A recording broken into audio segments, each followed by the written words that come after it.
Shalom, Assalamualaikum warahmatullahi wabarakatuh. Om Swastiastu, Namo Buddhaya, Salam Kebajikan. Terima kasih buat kesempatan yang diberikan. Perkenalkan, saya Natalia Pesik, NIM 187041125, kelas A semester 7, program studi Ilmu Kesehatan Masyarakat, Fakultas Ilmu Keolahragaan. Pertama, konsep penyakit dan hipotesis epidemiologi. Konsep penyakit, penjamu, bibit penyakit, dan lingkungan. Selanjutnya, hipotesis epidemiologi. Pengertian hipotesis dalam epidemiologi adalah suatu teori tentatif yang perlu diuji kebenarannya. Selanjutnya, definisi kasus. Selanjutnya, insiden dan prevalensi penyakit. Insiden adalah jumlah kasus suatu penyakit yang terjadi pada suatu populasi pada suatu waktu tertentu, tidak hanya ditentukan pada frekuensi di mana kasus baru terjadi dan didiagnosis, tetapi juga pada durasi rata-rata suatu penyakit. Yang kedua, prevalensi. Prevalensi adalah jumlah kasus suatu penyakit dalam suatu populasi pada suatu waktu sebagai proporsi dari jumlah total orang dalam populasi itu. Selanjutnya, rate dan risiko. Rate adalah suatu jenis rasio yang numeratornya berbeda dari denominator, dan ukuran waktu merupakan bagian dari instruktis dari denumeratornya. Contoh, kecepatan mobil kilometer per jam, jumlah kasus baru kanker payudara 100.000 perempuan pada tahun 2021, jumlah serangan flu di kalangan 1.000 anak SD per bulan, dan pengeluaran energi atau kalori harian per kilogram. Selanjutnya, ukuran asosiasi. Pertama, rasio odds, nama odds relatif, rasio cross produk. Rasio 2 odds yang digunakan dalam studi kasus kontrol untuk mengestimasi rasio rate atau rasio resiko. Berikutnya, odds untuk satu kelompok dibagi dengan odds untuk kelompok yang lain. Yang terakhir, mempunyai interpretasi yang sama seperti risiko relatif. Selanjutnya, rate dan risk ratio.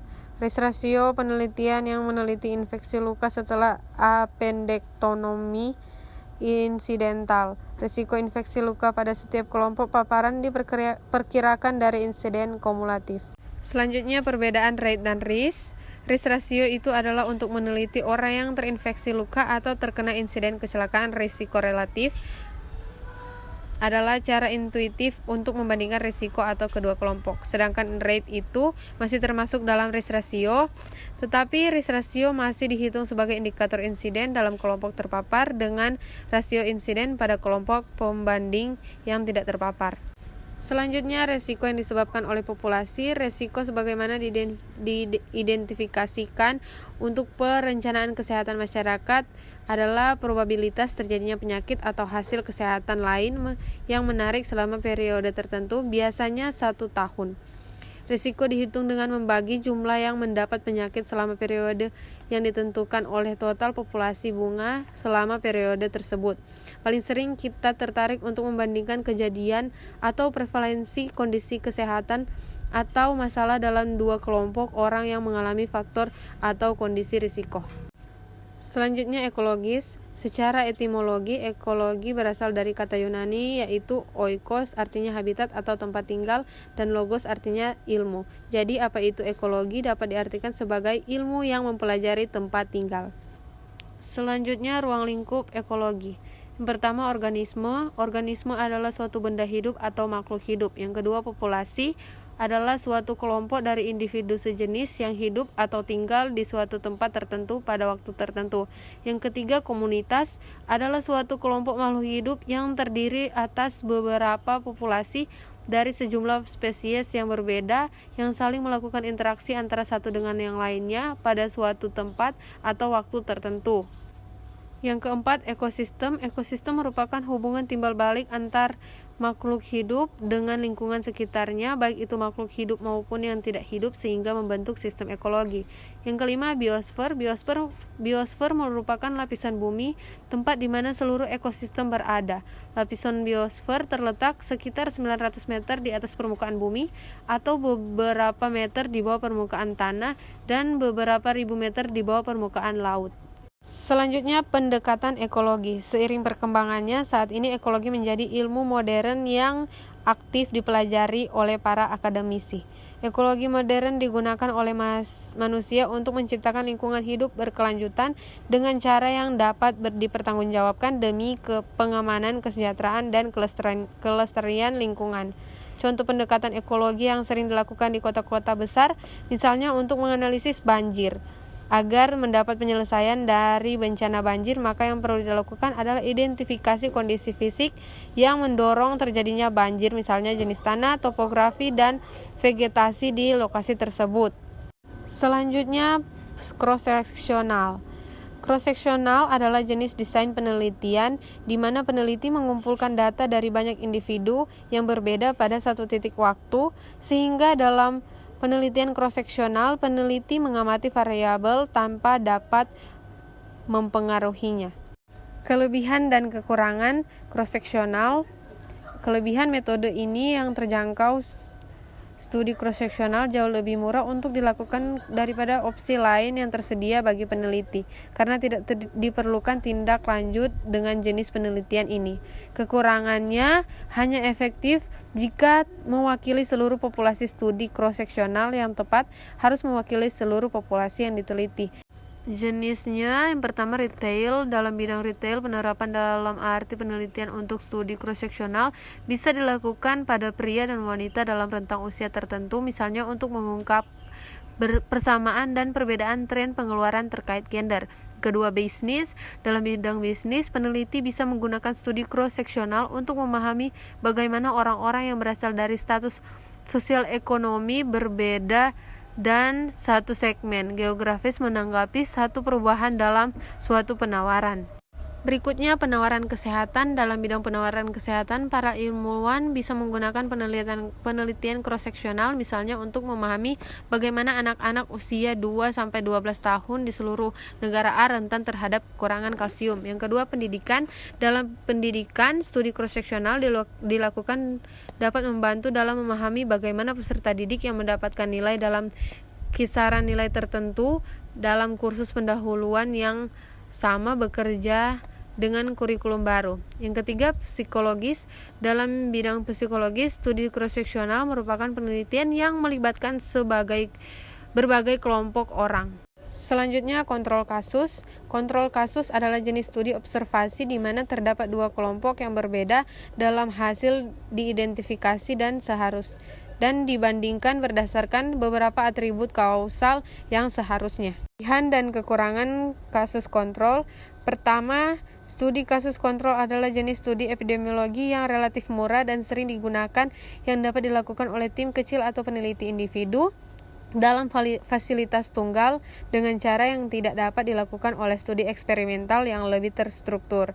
Kekurangannya terpenting dalam studi kasus kontrol berkaitan dengan kesulitan memperoleh informasi yang dapat dipercaya tentang status keterpaparan individu dari waktu ke waktu. Oleh karena itu, studi kasus kontrol ditempatkan rendah dalam hierarki terbukti. Selanjutnya, cohort.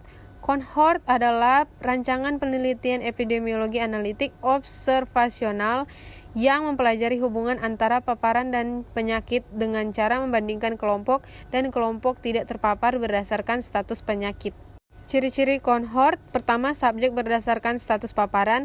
Kedua, kemungkinan perhitungan lanjut insidensi dari masing-masing kelompok studi. Yang ketiga, ciri yang paling membedakan dari studi eksperimental adalah hanya mengamati dan mencatat paparan dan penyakit dan tidak sengaja mengalokasikan paparan. Berikutnya, karakteristik penelitian cohort. Pertama, bersifat observasional. Kedua, karakteristik dilakukan dari sebab akibat. Ketiga, disebut sebagai studi. Keempat, terdapat kelompok kontrol. Kelima, hipotesis spesifik. Keenam, dapat bersifat prospektif atau retrospektif. Ketujuh, untuk kohort retrospektif, sumber datanya menggunakan data sekunder. Selanjutnya, community base. Pengertian community base adalah upaya pemberdayaan untuk mengenali, menelaah, dan mengambil inisiatif untuk memecahkan masalah yang ada secara mandiri. Selanjutnya, tujuan dan sasaran. Tujuan Pertama, meningkatkan kapasitas masyarakat, menurunkan kerentanan. Kedua, perubahan PKS masyarakat dalam upaya mengatasi permasalahan yang terjadi di lingkungan. Yang ketiga, masyarakat dapat di kalangan bawah pun dapat melakukan perubahan yang positif untuk menuju ke arah yang lebih baik. Selanjutnya, prinsip-prinsip utama yang diperlukan dalam menjalankan program berbasis masyarakat adalah rehabilitas dan dalam akronim kapasitas yang dapat dijelaskan sebagai berikut. Pertama, kemitraan. Kedua, advokasi. Ketiga, pemberdayaan. Keempat, analisis. Kelima, swadaya. Keenam, integrasi. Ketujuh, terfokus. Kedelapan, aksi nyata. Kesembilan, sustainabilitas. Selanjutnya, lingkup kegiatan yang berbasis masyarakat. Program yang berbasiskan masyarakat mencakup kesehatan, lingkungan, ekonomi.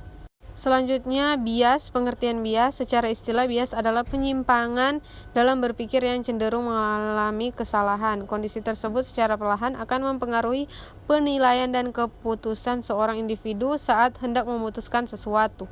Selanjutnya, jenis-jenis bias. Pertama, bias informasi. Bias yang memicu prasangka bahwa segala informasi yang diterima oleh seorang individu akan selalu benar dan bernilai. Yang kedua, bias tindakan. Bias tindakan merupakan munculnya anggapan mengenai tindakan yang dapat dilakukan untuk menyelesaikan permasalahan. Yang ketiga, bias konfirmasi. Jenis bias yang satu ini memunculkan pemikiran untuk meyakinkan diri sendiri mengenai sebuah informasi. Selanjutnya, pengganggu. Pengertian confounding variable dalam bahasa Indonesia berarti variabel pengganggu adalah variabel yang merusak hubungan antara variabel paparan dan variabel terpapar. Yang kedua, cara mengontrol confounding variable. Variabel dikatakan sebagai variabel pengganggu apabila variabel tersebut memiliki dua hubungan unik, yaitu berhubungan positif dengan variabel exposure dan berhubungan positif dengan variabel outcome. Selanjutnya, efek modifikasi. Efek modifikasi adalah keberagaman variasi efek dari suatu faktor resiko terhadap kemunculan penyakit atau hasil pada tingkat yang berbeda dari faktor resiko lain pada populasi dasar. Selanjutnya, macam-macam interaksi. Pertama, interaksi aditif. Keberadaannya dinilai dengan memakai berbagai macam asosiasi berupa risk dan rate difference. Bermanfaat untuk kepentingan program Kesmas atau pencegahan penyakit. Yang kedua, interaksi multiplikatif. Keberadaannya diukur dengan memakai ukuran asosiasi berupa risk atau rate ratio. Penting untuk menjelaskan hubungan kausalitas. Selanjutnya, analisis multivariabel. Pertama, logistik. Logistik adalah serangkaian proses yang meliputi kegiatan perencanaan, pelaksanaan, hingga pengawasan terhadap suatu proses perpindahan baik barang atau jasa, energi ataupun sumber daya yang lain dari tempat awal menuju tempat tujuan. Tujuan logistik, tujuan operasional. Tujuan operasional merupakan tujuan pertama dari berlakunya logistik yang mana persediaan barang harus cukup untuk kebutuhan beberapa hari ke depan. Yang kedua, tujuan keuangan. Selain itu, ada pula yang namanya tujuan keuangan. Pastinya setiap produsen ingin mencapai keuntungan yang maksimal dan kerugian seminimal mungkin. Ketiga, tujuan keamanan. Keamanan barang menjadi prioritas setiap pengiriman produk maupun barang. Pada dasarnya, saat era modern ini, logistik telah memiliki standar keamanan masing-masing. Manfaat logistik. Pertama, perencanaan pemenuhan kebutuhan. Selanjutnya, memelihara kualitas barang. Selanjutnya, efektivitas dan efisiensi distribusi. Sebelum adanya logistik, pengiriman barang zaman dahulu menggunakan cara on time. Manajemen anggaran. Aktivitas logistik yang baik sangatlah memperhatikan manajemen anggaran. Selanjutnya, regresi binomal. Regresi binomal negatif adalah model non-linear yang berasal dari distribusi Poisson gamma mixture yang merupakan penerapan dari generalized linear model yang menggambarkan hubungan antara variabel dependent dengan variabel independent. Ciri-ciri distribusi Poisson. Banyaknya hasil percobaan yang terjadi dalam suatu interval waktu atau suatu daerah tertentu tidak bergantung pada banyaknya hasil percobaan yang terjadi pada interval waktu atau daerah lain yang terpisah. Probabilitas terjadinya hasil percobaan selama suatu interval waktu yang singkat atau dalam suatu daerah yang kecil sebanding dengan panjangnya interval waktu atau besarnya daerah tersebut. Selanjutnya, ukuran dan kekuatan sampel dalam studi epidemiologi. Mengapa harus sampling? Penelitian yang sifatnya kemungkinan berbahaya, ukuran populasi masalah berbahaya, dan waktu masalah ketelitian pemilihan sampel pada epidemiologi. Syarat mutlak yang harus dipenuhi dalam pemilihan sampel adalah representatif atau mewakili populasi. Di samping keterwakilan populasi, hal lain yang perlu dipertimbangkan dalam menentukan besar sampel adalah keperluan analisis. 7 langkah proses sampling. Yang pertama, mendefinisikan populasi. Yang kedua, menentukan kerangka sampling. Yang ketiga, menentukan sampling unit. Yang keempat, menentukan metode sampling. Yang kelima, menentukan ukuran sampel. Yang keenam, menspesifikasikan secara sampling. Yang ketujuh, memilih sampel. Selanjutnya, pencegahan dan penyaringan. Tingkat pencegahan dalam epidemiologi: pertama, pencegahan awal.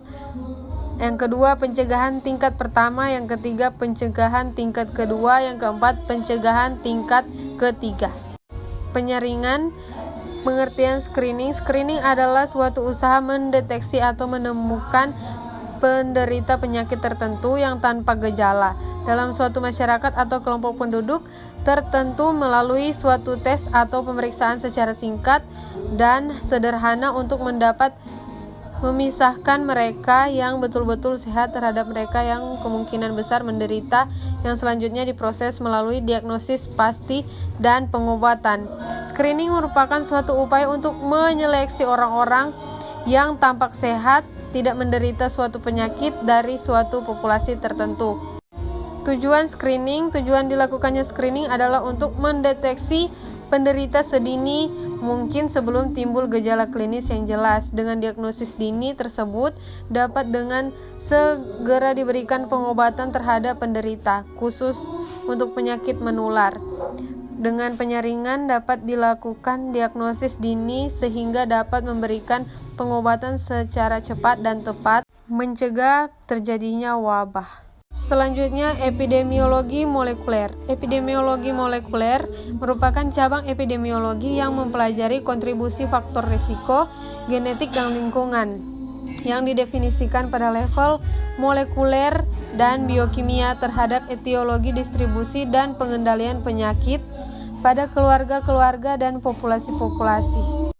Selanjutnya, variasi geografi terjadinya penyakit. Geografi penyakit meliputi eksplorasi, deskripsi, dan pemodelan ruang waktu atas kejadian penyakit berkaitan dengan persoalan lingkungan, deteksi dan analisis klaster dan pola penyebaran penyakit. Analisis sebab akibat dan rumusan hipotesis-hipotesis baru mengenai penyebab penyakit. Selanjutnya, kesenjangan kesehatan. Kesenjangan kesehatan adalah kesenjangan dalam hasil kesehatan atau akses kesehatan di antara populasi yang berbeda. Kesenjangan kesehatan berasal dari sebab sosial, historis, dan ekonomi. Di Amerika Serikat, healthpeople.gov adalah organisasi inisiatif terkemuka yang dirancang untuk meningkatkan kesadaran tentang kesenjangan kesehatan. Selanjutnya, jenis kesenjangan kesehatan. Istilah kesenjangan layanan kesehatan mengacu pada perbedaan kemampuan atau untuk mengakses layanan kesehatan, memanfaatkan layanan kesehatan, atau menerima perawatan berkualitas dan kompeten secara budaya. Istilah kesenjangan kesehatan mengacu pada perbedaan hasil kesehatan aktual. Penyebab kesenjangan kesehatan. Kesenjangan kesehatan disebabkan oleh faktor-faktor yang kompleks dan terkait satu sama lain. Ini mungkin termasuk kurangnya asuransi, ketidakmampuan membayar perawatan, kekurangan praktisi kesehatan lokal yang berkualitas, hambatan bahasa, bias budaya di antara praktisi, dan berbagai faktor sosial budaya dan lingkungan lainnya. Selanjutnya, siapa yang berperan pada kesenjangan kesehatan? Kesenjangan kesehatan adalah topik penting untuk penelitian dan inovasi. Peneliti kesehatan masyarakat, antropolog medis, dan analisis kebijakan memberikan kontribusi yang signifikan untuk memahami faktor-faktor yang menghasilkan kesenjangan kesehatan. Itulah hasil presentasi kami, diucapkan banyak terima kasih.